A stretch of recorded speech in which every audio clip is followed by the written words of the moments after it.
10 টাকা দামের একটা পাউরুটির প্যাকেট দিয়ে যে এত সুন্দর নরম তুলতুলে কালোজাম মিষ্টি তৈরি করা যায়, আজকের এই রেসিপিটা না দেখলে আপনারা কিছুতেই বিশ্বাস করতে পারবেন না। আর এতটাই নরম তুলতুলে সফট এই মিষ্টিগুলো হবে যে মুখে দিলেই কিন্তু মিলে যাবে। ছোট থেকে বড় বাড়ির সকলেরই খুব পছন্দ হবে। ঘরে থাকা সামান্য কিছু উপকরণ দিয়ে একদম সহজ পদ্ধতিতে আজকের এই কালোজাম মিষ্টির রেসিপিটা আপনাদের সাথে শেয়ার করব, যাতে আপনারাও খুব সহজে কোনো রকম ঝামেলা ছাড়া এই কালোজাম মিষ্টিটা তৈরি করে নিতে পারেন। তো হ্যালো এভরিওয়ান, কেমন আছেন আপনারা সবাই?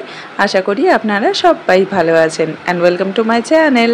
তো আজকের এই রেসিপিটা যদি আপনাদের ভালো লেগে থাকে অবশ্যই লাইক আর শেয়ার করবেন। আর আমার চ্যানেলে যদি আপনারা নতুন এসে থাকেন চ্যানেলটাকে সাবস্ক্রাইব করে পাশের বেল আইকনটি প্রেস করে দেবেন।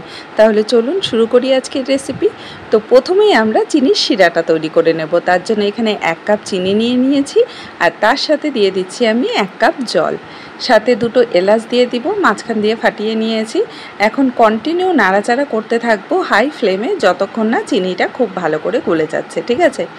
তো কন্টিনিউ এভাবে নাড়াচাড়া করতে করতে চিনিটাকে প্রথমে গলিয়ে নেব, আর তারপর এটা যখন ফুটতে শুরু করবে চিনির শিরাটা আর কি, তখন গ্যাসের ফ্লেমটাকে মিডিয়ামে করে দিয়ে 2 থেকে 3 মিনিট, এর বেশি কিন্তু ফোটানোর দরকার নেই, 2 থেকে 3 মিনিট ফুটিয়ে নিলেই যথেষ্ট।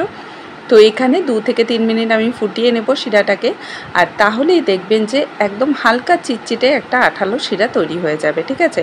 খুব বেশি যে আঠালো শিরা তৈরি করতে হবে একটা দুতারে তা কিন্তু না, একদম হালকা যখন একটু চিটচিটে ভাব চলে আসবে, 2 আঙ্গুলের মাঝে নিয়ে দেখবেন যে হালকা একটু চিটচিটে ভাব চলে এসেছে, তখন কিন্তু গ্যাসের ফ্লেমটাকে অফ করে দিতে হবে। তো এখানে শিরাটা কিন্তু একদম রেডি হয়ে গেছে। তো গ্যাসের ফ্লেমটা অফ করে দিচ্ছি আর এটাকে আমরা ঢাকা দিয়ে সাইডে রেখে দেব। এখন চলুন কালোজাম মিষ্টিগুলো তৈরি করে নিই। তার জন্য এখানে আমি নিয়েছি 10 টাকা দামের একটা পাউরুটির প্যাকেট, আর এটা দিয়েই কিন্তু আজকে আমরা কালোজাম মিষ্টিটা তৈরি করে নেব।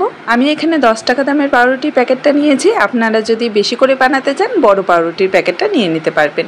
তো এই উপরের যে পিসটা থাকে এটাকে আমি শুধু বাদ দিয়ে দিচ্ছি, আর বাদ বাকি এখানে আমি 10 পিস পাউরুটি নিয়েছি টোটাল, ঠিক আছে? প্যাকেটের মধ্যে টোটাল 11 পিস ছিল, তো এখানে 10 পিস পাউরুটি আমি নিয়ে নিয়েছি। এখন একটা পাউরুটি নিয়ে এর ব্রাউন কালারের যে পার্টটা আছে সেটা আমাদের কেটে বাদ দিয়ে দিতে হবে, ঠিক আছে? ঠিক এই যে ব্রাউন কালারের পার্টটা দেখছেন এটা আমাদের বাদ দিয়ে দিতে হবে। বাদ দিয়ে দিতে হবে মানে ফেলে দেবেন না, এটা দিয়ে কিন্তু আপনারা ব্রেড ক্রামসও তৈরি করে নিতে পারবেন।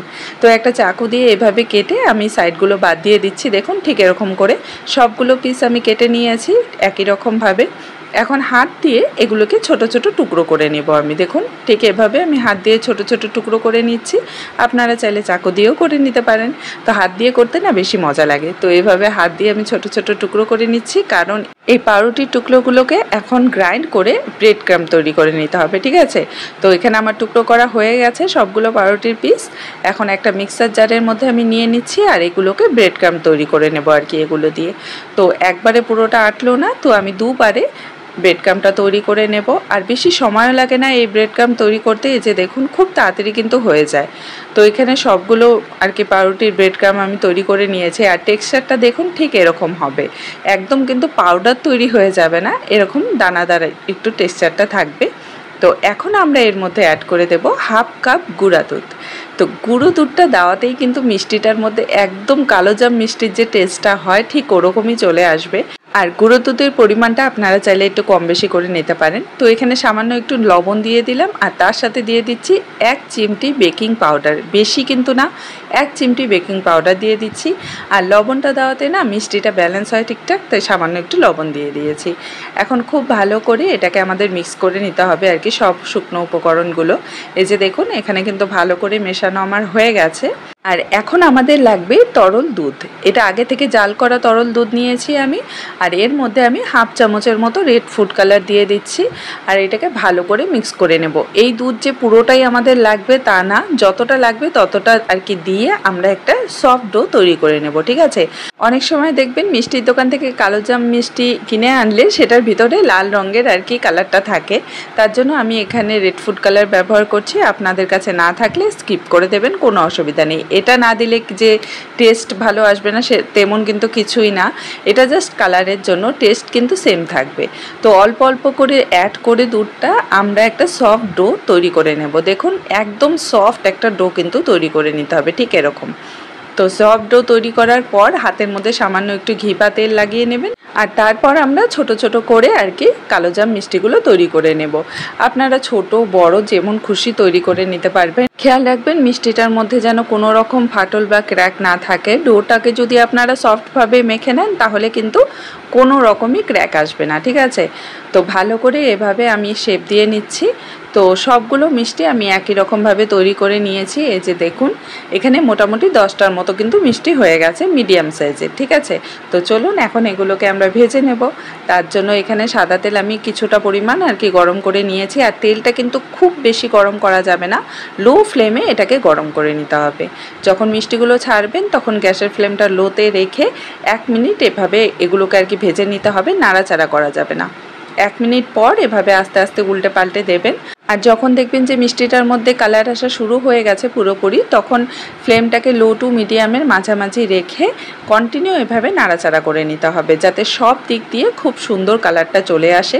এই যে দেখুন আমাদের কালোজাম মিষ্টি কালারটা কিন্তু চলে এসেছে। এর থেকে বেশি আর কালো করে ভাজার দরকার নেই, ব্রাউন করে ভাজার দরকার নেই। এটাকে আমরা তুলে নেব। আর তুলে কিন্তু সাথে সাথে আমাদের শিরার মধ্যে দিয়ে দিতে হবে। শিরাটা হতে হবে হালকা গরম আর মিষ্টিগুলো হতে হবে পুরো গরম। তো এভাবে আমি সবগুলো মিষ্টি তৈরি করে নেব আর যে কটা আছে, আর একই রকমভাবে ঢাকা দিয়ে আমি রেখে দেব এটাকে 1 ঘন্টার জন্য। আর ব্যাস তৈরি হয়ে গেল পাউরুটি দিয়ে কালোজাম মিষ্টি। বানানো কিন্তু খুবই সহজ আর উপকরণও কিন্তু তেমন বেশি লাগে না। খুব সহজে খুব কম সময়ে আপনারা এই মিষ্টিগুলো তৈরি করে নিতে পারবেন। আর কতটা সফট আর নরম তুলতুলে হয়েছে আমি আপনাদের একটা দেখাচ্ছি, মানে ভেতর পর্যন্ত খুব সুন্দরভাবে রস ঢুকে যাবে আর দারুণ সফট হবে কিন্তু এই মিষ্টিগুলোর। তো আজকের এই রেসিপিটা যদি আপনাদের ভালো লেগে থাকে অবশ্যই আমাকে কমেন্টে জানাবেন। দেখা হবে আপনাদের সাথে আরেকটি নতুন সহজ রেসিপি নিয়ে। ভালো থাকবেন, সুস্থ থাকবেন। তো বাই।